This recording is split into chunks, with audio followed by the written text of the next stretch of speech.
mokalo. Wadhi nyime kendo wadonjo Kisii. Tend kaonti ma Kisii ochungo sach jotije kaonti no ma kwan gi nyalo romo 740 tok rem chopo e alap magusi higa mokalo kaluwore kod kweno mane dhi nyime e kindeno mar ng'eyo kwan jotich kendo fwenyo mago machiko kopuodho. Jafwambo marwa Crispin Otieno lerono mathoth kaluwore kod lipodno ma omedo kelo achiedh nade e kaonti no.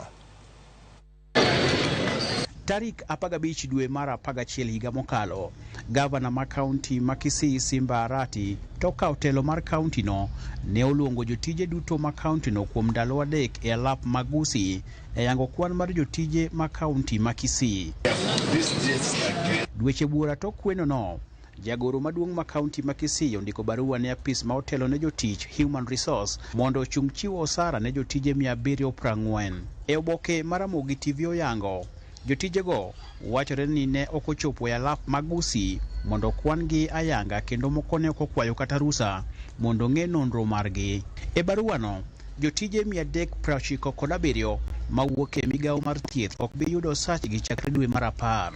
Jotije 78 wuok e migawo, jotije 55 wuok e migawo mar tayo chenro mag kaunti kata administration, ka jotije 10 wuok e kuku mar tend kaunti kata executive. Baruano sani okelo ywaruok maduong' e kind tend gavana Arati kaachiel kod seneta ma kaunti no, Richard Onyonka.